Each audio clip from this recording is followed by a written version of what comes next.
Este 2025, un año donde todos planteaban la recuperación y por lo menos un crecimiento del PBI diferente a lo que pasó en el 2024. Para hablar de esto, Martín Simonetta, economista. Martín, ¿cómo estás? ¿Cómo estás, Santiago? Un placer enorme como siempre. Placer. Bueno, discurso finalmente donde algunas son promesas. Hay que tener mucho cuidado con lo que promete Javier Milei porque de cara a muchas situaciones las ha cumplido. Te pregunto, ¿qué esperamos para el 2025 en cuestión de medidas económicas? Bueno, en base al discurso del pasado martes, yo destaqué 4 puntos en el ámbito económico, ¿no? Por un lado, un primer punto, el vinculado a la competencia de moneda o a la libertad de compra-venta en distintos ámbitos de la economía, a partir del uso del dólar, el peso o el dólar básicamente, ¿no? Y también posiblemente otras monedas, que como suele pasar no se pone fecha, ¿no?, exacta para que esto comience a darse, pero sí tenerlo en mente como que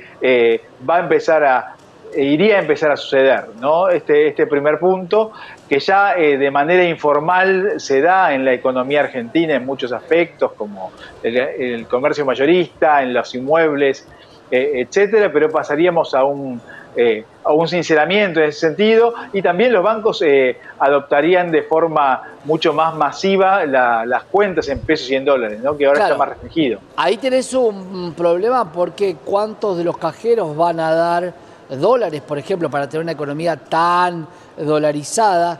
Y si bien ya hay algunos componentes de la economía que están en dólares, ¿no? Yo voy a ir al supermercado, voy a poder pagar en dólares o no, porque entonces tampoco cambiaría demasiado a lo que hoy tenemos, donde los pasajes se pueden pagar en dólares o te exigen pagarlos en dólares y después te hacen una factura en pesos, ¿no? Tal cual, exacto, exacto. No hay muchas preguntas. Lo que se comentaron fueron, en términos generales, títulos, ¿no?, que tiene que ver con el segundo punto, lo que vos comentabas, que es el fin del cepo. Se habló del fin del cepo para el 2025, sin fechas tampoco, sin días, sin fecha, pero por lo menos hay un compromiso público de salida del cepo, que estamos viendo que de manera gradual está pasando, como vos lo estabas comentando. Lo que llamamos cepo es un conjunto de medidas, ¿no?, que dificultan las transacciones internacionales, la salida de activos hacia el exterior, etcétera, ¿no? Pero estamos todos esperando que se concrete, que se anuncie y se implemente, y esto evidentemente, de ser así, permitiría Claro. incentivaría inversión extranjera, ¿no?, porque nadie entra donde no puede salir. Si no Ah, puedes sacar la plata, no vas a ponerla. sin duda. Martín, hay un punto que el otro día recordaba y que da un poco de bronca porque en otros gobiernos siempre existió el dólar MEP con las mismas restricciones y la gente iba al MULC, al Mercado Único Libre de Cambio, y se desesperaba por comprar esos $200 para pagar la tarjeta, para lo que fuere por la brecha cambiaria. ¿Cuál es la diferencia? ¿Es la brecha cambiaria?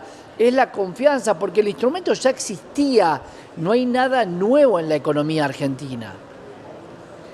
Bueno, claramente lo que tiene que ver, digamos, el MEP tiene es muy simple en la implementación, como todos sabemos. Ya ni siquiera uno tiene que hacer la operatoria de compra-venta de los bonos, simplemente pone cuánto quiere comprar, pero tiene como cierto misticismo hasta que uno se mete, la persona que no conoce se mete y lo hace, ¿no?, comparado contra el MULC, por ejemplo, ¿no? Pero la tendencia sería hacia una unificación, simplificación, en la medida que haya mayor tranquilidad, certidumbre, y volvemos al punto primero, que el objetivo del gobierno es establecer esta libre competencia de monedas o economía bimonetaria.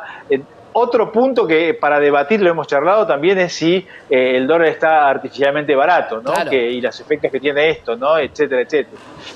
Pero bueno, ese es otro punto también importante para tratar, pero la idea era charlar sobre estos puntos esenciales de la presentación. Pero claramente, como vos decís, este sistema, la diferencia entre el MULC y el MEP tiene que ver con esta cuestión que es muy simple también, pero el que no se metió a hacer el MEP tal vez sigue con la práctica, con la vieja práctica, ¿no? Claro. Vamos a la parte impositiva, porque uno de los grandes problemas de los gobiernos en la Argentina es cuando por prometer quieren quedar bien sin saber de dónde se saca. Y la gran pregunta es qué va a pasar con las retenciones del campo y si estas retenciones que se le cobran al campo hoy podrían llegar a pasar en alguna medida a los hidrocarburos, entendiendo que si voy a exportar gas a Brasil por 80.000 millones de dólares, que es lo que se plantea, si ahí va a haber una carga impositiva repartida un poco entre el agro y los hidrocarburos.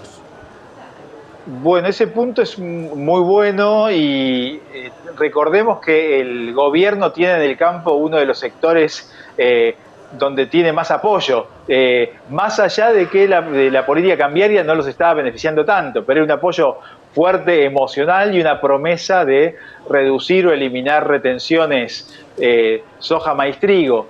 Y bueno, sería un desafío enorme y la posibilidad de el comercio de hidrocarburos con Brasil permitiría, pero todo esto en términos potenciales, trasladar la presión impositiva que tiene el sector agropecuario a hidrocarburos, ¿no? Pero bueno, esto todavía no, son versiones que se comentan, más allá de la versión del conflicto Argentina-Brasil, Milei-Lula, por debajo de la mesa se está hablando fuertemente de esta cooperación, ¿no? Más allá del marketing político, que sería absolutamente importante en términos de los ingresos de divisas para la Argentina. Hablabas de ingresos de divisas y te pregunto cuánto somos dependientes del repo o del acuerdo con el fondo, entendiendo que las reservas hoy por hoy tampoco han tenido una gran movilidad, siguen en negativo. Sí, como vos muy bien lo decís, el tema del cual no se habla tanto abiertamente es que seguimos con reservas negativas, reservas netas negativas, no las reservas totales, sino las reservas posta, digamos, hablando en criollo, la luz de esperanza tiene que ver con la asunción de Donald Trump, ¿no? Como hemos también hablado en alguna oportunidad, y que Donald Trump logre generar un apoyo por parte del Fondo Monetario para que pueda liberarse de alguna forma fondos para que Argentina pueda incrementar o llegar a pasar a tener reservas positivas. Y eso daría un salto muy importante en términos de credibilidad, ¿no? Pero eso se está hablando sotto voce, todavía hay esperanzas, no hay nada confirmado, y es una de las debilidades claras del gobierno, ¿no? El tema de reservas netas negativas, un tema del cual no se habla tanto abiertamente. Claro. Martín, ¿qué se espera en cuanto al crecimiento del PBI para el 2025? ¿Cuáles son las estimaciones? ¿Cómo va a terminar el 2024? Entendiendo que el crecimiento del PBI no es ni más ni menos que un reflejo de cómo está el país y que no siempre impacta sobre la sociedad entera. Sí, tal cual, ¿no? Las distintas estimaciones lo sitúan para el próximo año cercano al 5%, puede sonar optimista, pero va a comparar contra el 2024 también, que es bastante bajo, está por debajo del 3%, con lo cual tengamos en cuenta que siempre que hablamos de crecimiento, de descenso del PBI, hablamos de comparaciones, ¿no? Y comparamos contra el año anterior, y es importante tener en cuenta qué tomamos como referencia. Pero sí, claramente este año está demostrando haber sido de los más complicados, quedan muchos temas por resolver, pero en principio, y con temas también por resolver como el dólar, que tiene un precio, digamos, sobre el que hemos hablado otras veces y que es el ancla de todos los demás precios, hay una reducción de la inflación, ¿no? La pregunta es qué pasaría si el dólar tuviera un precio de mercado, ¿no? Y también hemos charlado que el boom turístico a Brasil y demás, y lo barato que está Brasil para los argentinos, y cuando pasa esto a lo largo de la historia es que algún temita hay con la cuestión cambiaria. Claro, no hay que hablar muy fuerte del dólar porque a veces se despierta hoy una pequeña corrección, casi alcanzando los 1.100 en el dólar informal. En el dólar blue y vuelve a pasar entonces al contado con liquidación y al dólar MEP.